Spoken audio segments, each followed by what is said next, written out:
Vamos lá. A paz seja convosco, meus irmãos. Amém. Eita glória. Tá feliz? Tá alegre com Jesus? Tá preparado para ouvir a palavra? E se doer em você? Pronto. Porque vai doer em alguém. Alguém que assistir essa palavra e tiver acontecendo isso aqui, ou for um desses aqui, ele vai se doer, vai comentar lá no canal, eu tenho certeza. Mas eu aprendi com os discípulos de Jesus que a verdade tem que ser dita. E nos nossos dias é que a gente precisa estar com coragem para dizer as verdades de Jesus. Eu não posso sair por aí dizendo aquilo que eu penso que é verdade. Mas o que a Bíblia diz que é verdade, isso sim eu vou falar sem medo. Sempre, sempre. Abra a Bíblia de vocês, por favor, em Atos capítulo 19, que teve um acontecimento lá, nesse dia aqui, que eu sei que vocês sabem, mas que às vezes passa batido, despercebido. E tem alguns detalhes que eu queria meditar com vocês nesta noite. O tema da mensagem desta noite é um acontecimento tremendo. Talvez você não ache nem tão tremendo assim o que eu vou contar hoje, mas eu acho que é um acontecimento tremendo. Capítulo 19, nós vamos ler a partir do versículo 11, que é a parte da história que eu já quero. Atos. Obrigado, diaconisa. Rapaz.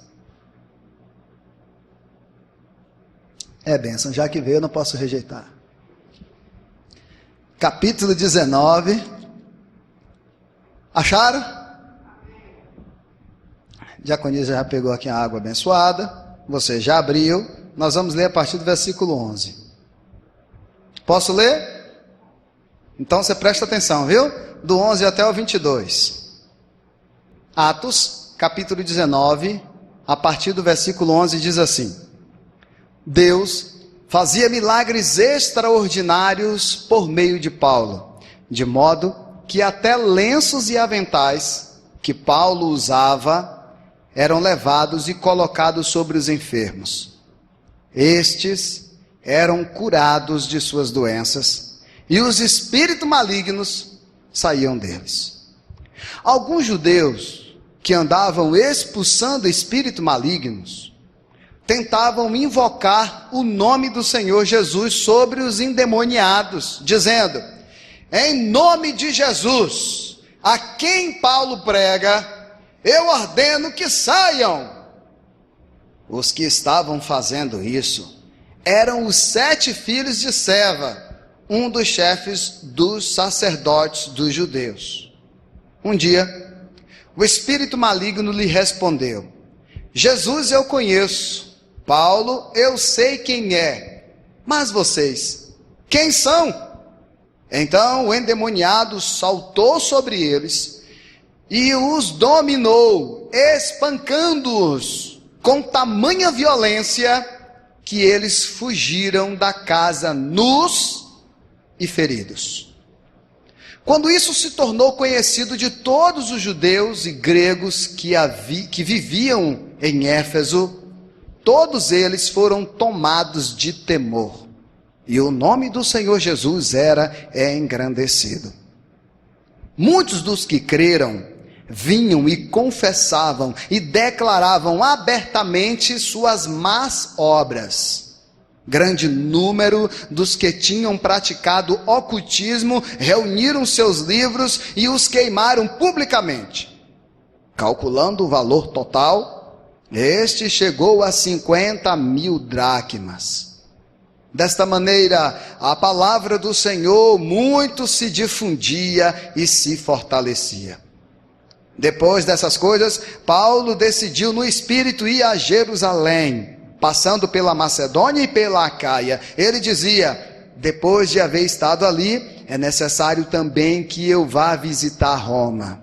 Então, enviou à Macedônia 2 de seus auxiliares, Timóteo e Erasto, e permaneceu mais um pouco na província da Ásia. Amém, meus amados? Irmãos, é necessário que eu faça a pregação do que li aqui? Lendo esta palavra desta forma tão clara, a gente já podia ir embora aqui satisfeito, alimentados com a boa palavra? Verdade, né? Mas tem algumas coisas que eu quero observar com vocês, que talvez você passou despercebido. A primeira coisa é que nós temos visto em nossos dias atuais coisas absurdas do Evangelho de Jesus. E o pior de tudo é que essas coisas, elas são baseadas por quem fazem na palavra. Aí que é o maior problema.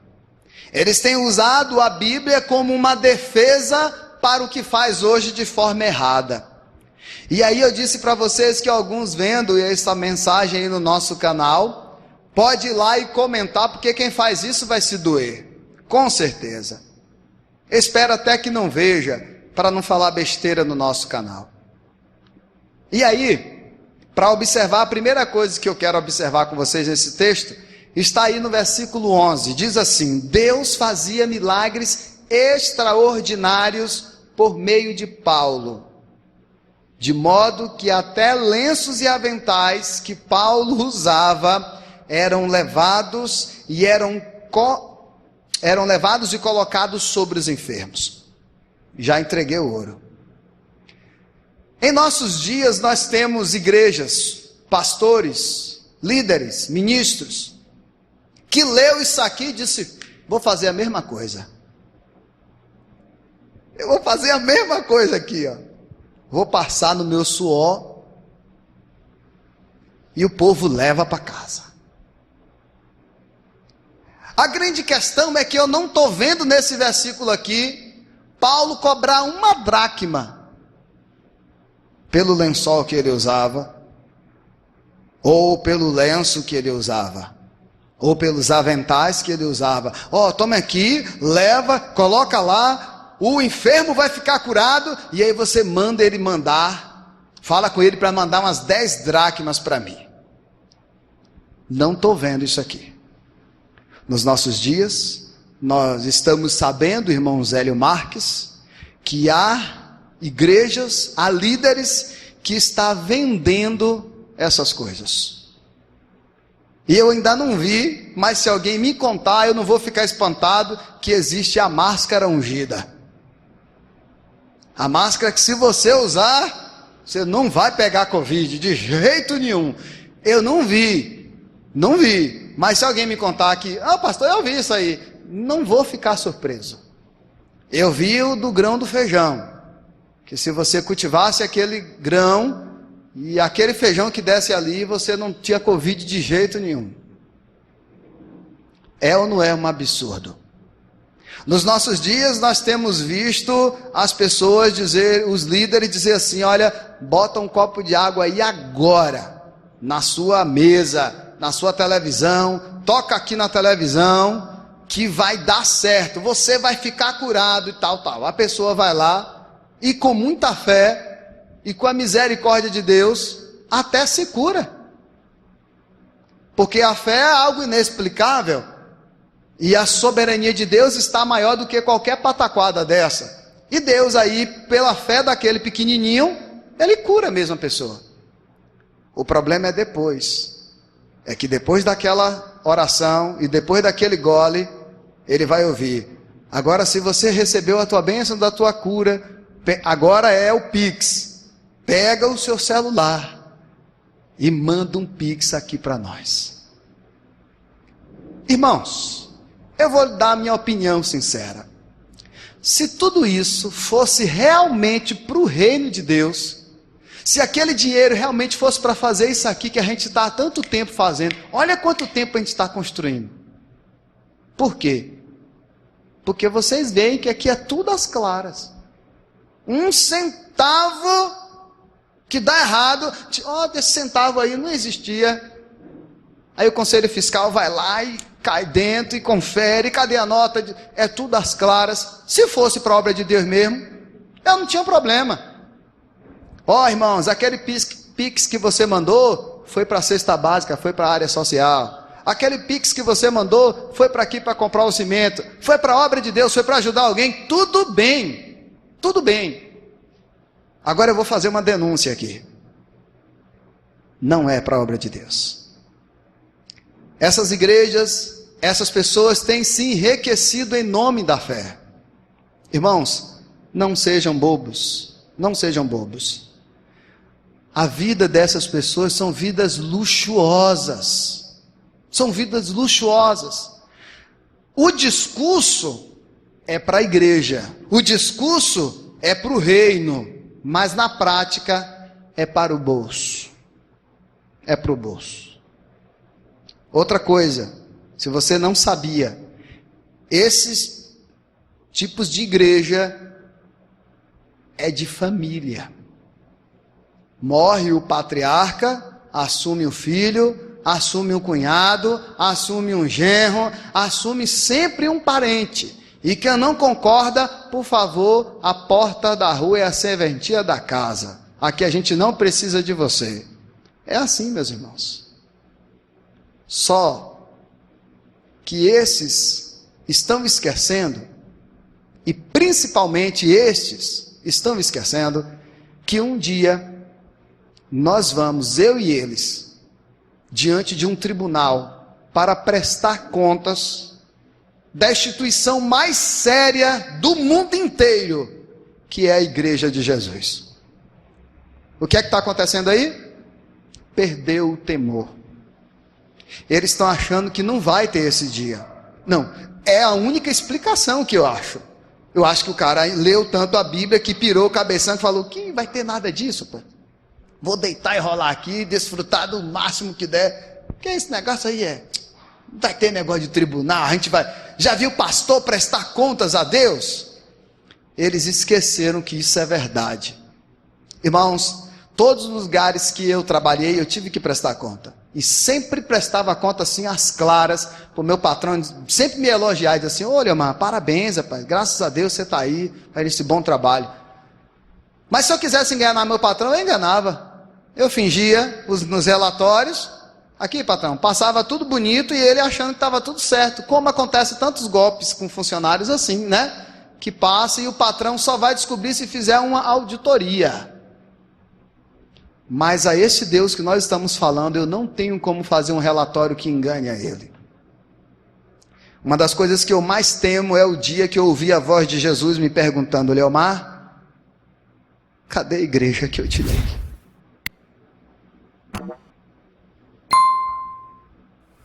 Cadê as pessoas que eu coloquei na sua responsabilidade?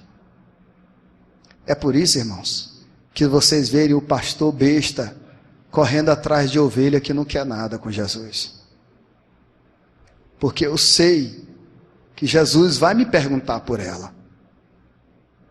E eu quero estar com a consciência em paz, de dizer, Senhor, eu fui lá, eu visitei, eu chamei, eu orientei, eu disse que o Senhor ia voltar. Ela não acreditou, Senhor. E eu espero ouvir de Jesus, descanse seu coração, Leomar, que eu sei que você foi lá. Prestar contas desse dia é o dia que eu mais temo. Portanto, esta é a primeira denúncia. Não acabou ainda. Vamos lá. Irmãos, Deus não faz mais as maravilhas que fez através dos apóstolos hoje. Não faz. Vou repetir. As maravilhas que Deus fez através dos apóstolos, hoje Deus não faz mais. Ué, pastor, o senhor está perdendo a fé? Não. Deixa eu explicar. Calma. Primeira coisa. Por que Deus não faz? Porque não há mais necessidade de fazer. Teve um estudo que eu dei aqui que eu falei isso. Pensa comigo. Por que Jesus fez aquelas grandes maravilhas na sua época? Primeiro, porque se ele não tivesse feito, ninguém tinha crido nele. Pensa comigo. Vocês aqui que cresceram aqui nessa comunidade, eu já dei até esse exemplo, vou dar de novo para os irmãos que estão chegando. E aí você, do nada, alguém chega para você e diz que o filho de fulano ali é o Messias, que a gente estava esperando há não sei quantos mil anos. Só que esse menino, todo mundo conhece, viu crescer aqui na comunidade, e ainda era ajudante do pai. Quem ia crer, irmãos? Quem ia crer na pregação de Jesus se Jesus não fizesse milagres? Crer na mensagem, na pregação, eu acho que eles até creriam, como creram em João Batista. E João Batista não fez um milagre. Já parou para pensar nisso? João não fez milagre, não. Não há registrado nenhum milagre feito através do profeta João. Não há. Mas a palavra que ele pregava fez muitos milagres. O principal milagre, qual? O milagre da salvação. Através de João, muitas almas estão preparadas para morar lá no céu. Amém. No dia do arrebatamento, aqueles irmãos, eles estão mortos, enterrados lá em Jerusalém. Eles vão ressuscitar e vão morar com a gente, irmãos, lá no céu, através da pregação de João. É tremendo isso, Oswaldino, não é? Por isso que o título da mensagem é um acontecimento tremendo. Então o primeiro ponto é que não há necessidade, porque na época de Jesus havia necessidade. Na época dos discípulos ainda havia necessidade. Por quê? Porque agora, como era que a igreja ia crer que Jesus estava com os discípulos se os discípulos também não fizessem milagres? Era preciso crer que a palavra que Jesus disse que estaria com eles se cumprisse, e se cumpriu. Só, meus irmãos, só que tem um detalhe aí. Hoje a gente não precisa mais que Deus nos mostre milagres, maravilhas, para que a gente creia nele. Não precisa. Eu não preciso de milagre mais. Eu não preciso que Deus responda a oração nenhuma mais, para eu dizer assim, rapaz, agora eu vejo que esse Deus é Deus mesmo. Não preciso disso. Você precisa? Tem mais alguma coisa que Jesus precise fazer para mostrar que Ele é Deus? Tem mais alguma coisa que Jesus precisa fazer para garantir a sua vida eterna lá no céu? Tem, irmão Zélio? Tem mais alguma coisa que Jesus ainda tem que fazer pelo Senhor? Não tem. Terceira coisa, vontade soberana de Deus. Quando eu estou dizendo que não há necessidade, eu não quero confrontar isso com a vontade de Deus. Porque se Deus quiser, Ele faz qualquer coisa, em qualquer lugar, em qualquer hora e por qualquer pessoa. Basta Ele querer. Pai está lá hoje na UTI. Tonaldi está aqui lutando para sobreviver. Se Deus quiser, os dois é curado com uma palavra de Jesus. Teve gente que creu nisso. Irmãos, um dos exemplos de fé mais lindo que eu acho da Bíblia, não é nem dos profetas, porque os profetas conversavam com Deus, então é mais fácil. É de um moço que foi encontrar Jesus e disse, olha, minha filha está doente. E aí o Senhor falou, vamos lá. Ele falou, não, basta uma palavra tua que eu sei que minha filha pode ficar curada. Irmãos, para mim um dos exemplos de fé da Bíblia mais fantástico é esse. Porque este homem voltou para casa e quando chegou lá, ele ficou sabendo que a filha estava curada, e ele perguntou, que hora foi que ela ficou melhor? E disseram para ele, foi tal hora. Aí ele calculou, ele disse, foi exatamente na hora que Jesus disse, então vá, porque a sua filha está curada. Amém. Oh, glória a Deus! É ou não é? Um acontecimento tremendo. Portanto, meus irmãos, Deus não faz mais maravilhas através da gente hoje, como fez através dos apóstolos. Primeiro, porque não há necessidade de fazer. Segundo, por causa da soberania dele. Mas se ele disser, eu quero fazer, ele faz. Mas não há necessidade. Por que não há necessidade? Porque a palavra está aqui. O nosso manual está aqui, a gente não precisa de mais nada para crer, basta a palavra do Senhor. Aí eu me lembro sempre do irmãozinho lá de Monte Horebe, em Nazaré da Sarinha, um senhorzinho do interior. Ele falava mais ou menos assim: meu irmão, eu creio em tudo que a Bíblia diz, rapaz. A Bíblia diz que foi o peixe que engoliu Jonas. Eu acredito. E se a Bíblia dissesse, irmão, que foi Jonas que engoliu um grande peixe, eu acreditava também, rapaz. Era assim que ele falava. Eu lembro sempre desse homem. Novo convertido, eu ouvi esse senhorzinho falando assim diante de mim. Nunca esqueci. Nem sei se ele ainda está vivo ou se já dorme com o Senhor. Mas aquele moço, simples homem, até sem leitura nenhuma, deixou esse legado para mim. Um legado de crer na Bíblia. Um novo convertido, ouvindo um homem, servo de Deus, falando que a gente deve acreditar em tudo que a palavra do Senhor fala. Portanto, tem uma terceira razão. Preste atenção. Porque nenhum cristão de hoje vive para o Evangelho como os primeiros discípulos de Jesus viveram. Nem eu, nenhum de vocês. E é com muito respeito que eu falo isso. Eu não quero diminuir a intimidade de Deus com vocês, de vocês com Deus, mas eu quero me colocar em primeiro lugar. Nem eu vivo a intimidade com Deus que os discípulos de Jesus viviam. Sabe por quê? Porque eles viviam para o reino, viviam para o Evangelho. Eu não vivo só para o Evangelho. Eles largaram casa, largaram família, largaram os seus empregos e só vivia para comer, se alimentar e pregar. Eu não. Eu tenho esposa, eu tenho responsabilidades com família, tenho meus dias de ser tio, tenho meu dia de ser filho, saio daqui, vou lá para a roça ficar com manhinha.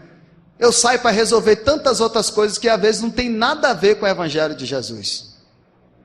Como que eu vou ter uma vida como aqueles irmãos? Vocês aí que trabalham aí, né, fora em trabalhos seculares, doam a mão de obra de vocês durante 30 dias, 8 horas por dia, 10 horas por dia, e às vezes vocês não têm nem tempo para orar. Como que Deus vai usar você como usou Pedro, Paulo e tantos discípulos?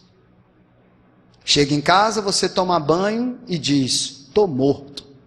Janta, desmaia naquela cama, e de manhã você vai fazer tudo de novo. Paulo não fazia assim. Paulo só vivia para pregar. Timóteo não fazia assim. Timóteo só vivia para pregar. Pedro, João, Tiago e todos os irmãos só vivia para pregar. Os irmãos passavam o dia orando, louvando, cantando. O que é que Deus vai fazer? Abrir o céu, meu irmão. Irmãos, tudo que está acontecendo aqui, nessa igreja, os irmãos que estão chegando, saibam disso. É porque a gente começou a orar um pouquinho mais. Só por isso. Um pouquinho que a gente começou a orar, Genê, Deus começou a nos abençoar de forma tremenda. Um pouquinho só. Porque a gente vem aqui e ora quarta, agora a gente tem um amanhecer com Deus quinta, 1 hora de culto. Depois a gente sai daqui, só volta aqui domingo de manhã, e alguns nem vêm. Depois a gente volta domingo de noite.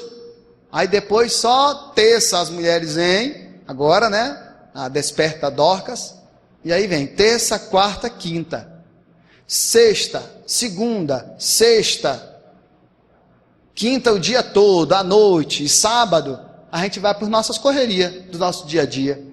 Então, irmãos, não tem como não queira se comparar com Pedro, com Paulo, não, essa é uma comparação que não funciona, e olha o que eu estou dizendo, que nem eu.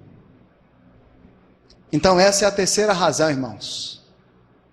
Por que o suor do pastor Leomar não expulsa um demônio se alguém colocar aqui? Esse suor aqui é igual de vocês. Se lamber aqui vai estar salgadinho. É igual de vocês. Mas, se Deus quiser, Ele faz. Através de Jesus, uma palavra de Jesus, vai que sua filha já estava curada, o moço chegou lá, ele perguntou que hora foi, ele fez os cálculos e disse, mais ou menos foi isso mesmo, na hora que Jesus falou. Irmãos, os milagres não aconteciam desordenadamente, não. Deus tinha sempre um propósito. Deus não saía curando as pessoas assim, vou curar aquele dali. Aquele dali eu não vou curar não. Não. Deus tinha propósitos. Deus tinha um propósito na moça do fluxo de sangue. Deus tinha um propósito na vida daquele homem que estava na porta, no alpendre de Salomão. Deus tinha um propósito naqueles 10, que só um voltou para agradecer. Deus tinha um propósito. Não pense que foi uma coisa aleatória, que Deus foi fazendo assim, só porque Ele é Deus, não. Quer ver uma coisa?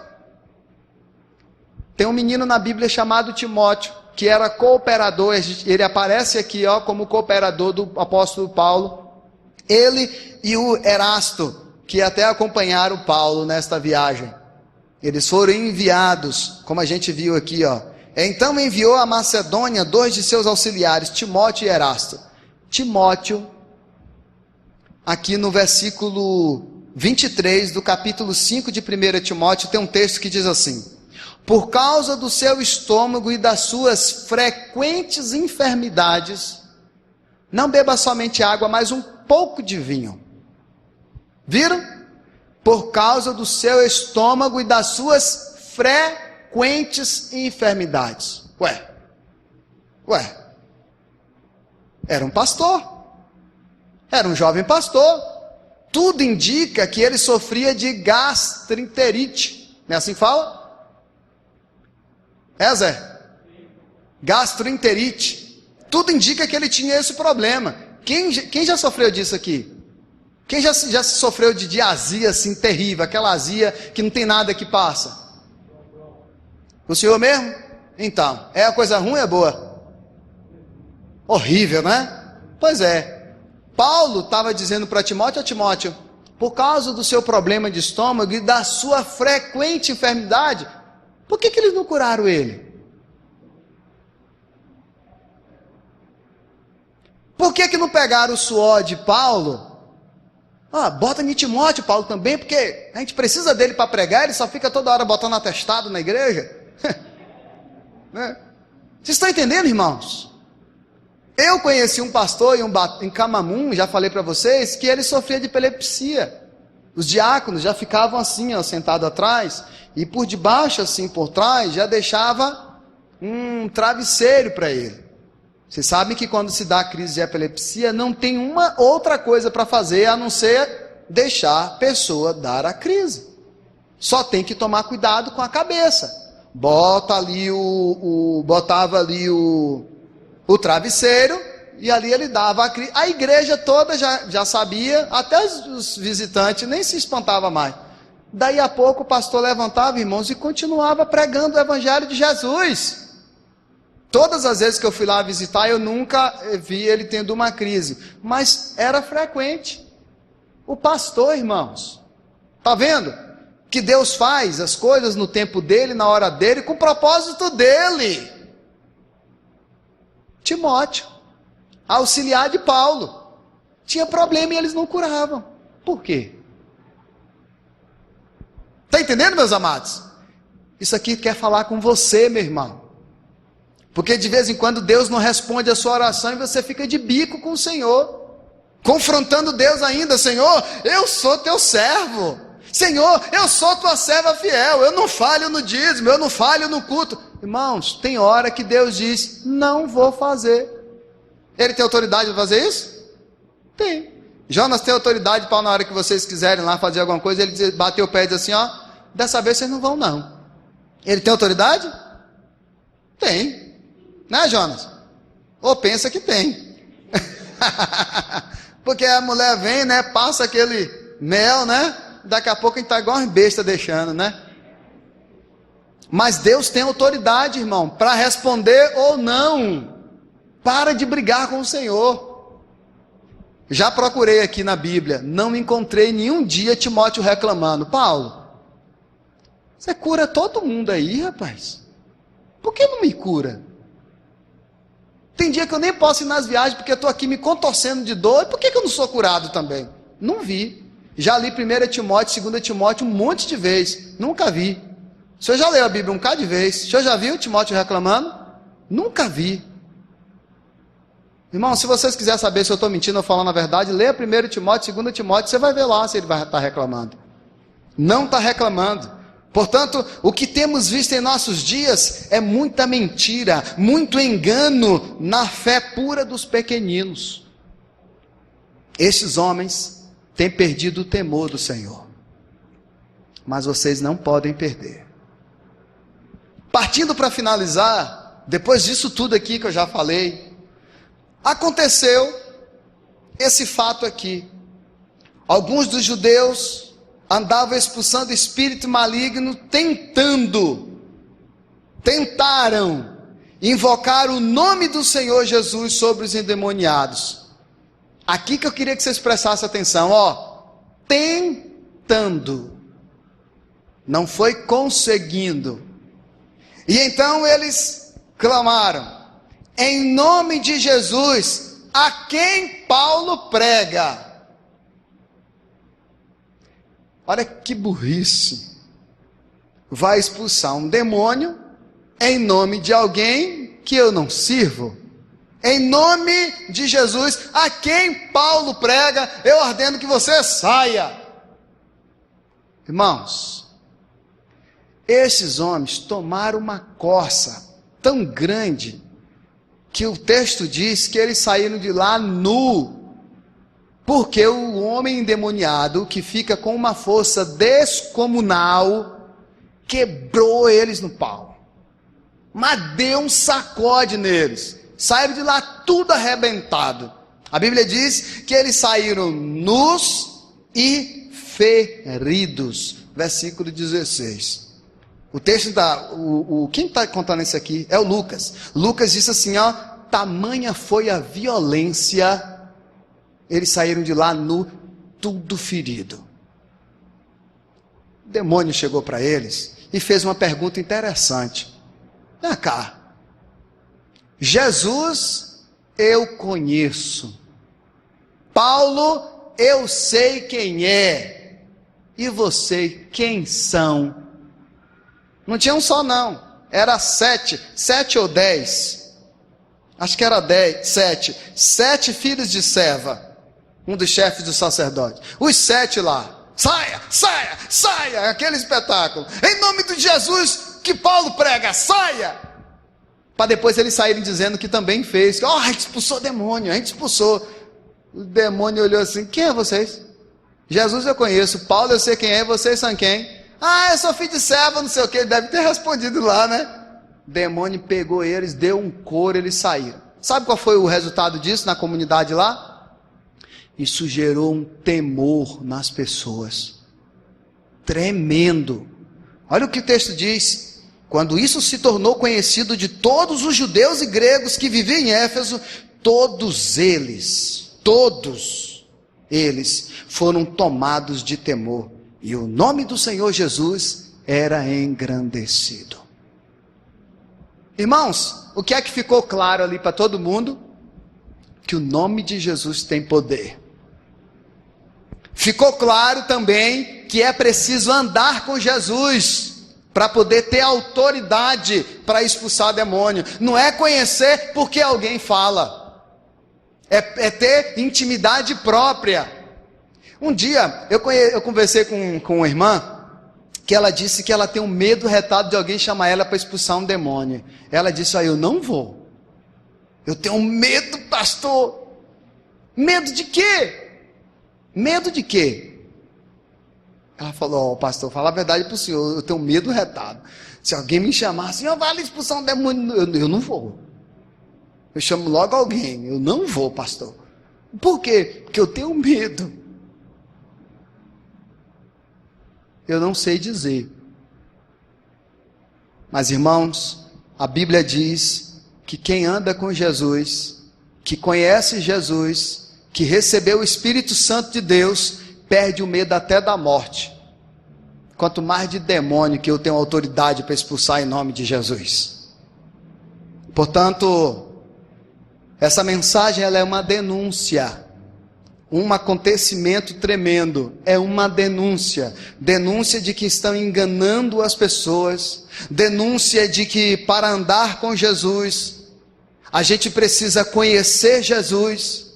É uma denúncia porque a gente não tem tanto tempo para Jesus como a gente queria ter. Mas a gente precisa priorizar o reino de Deus. Passou ou está passando a pandemia, finalizando a mensagem, e tem um bocado de gente que não está tendo tempo de fazer nada para Deus. Não está tendo tempo.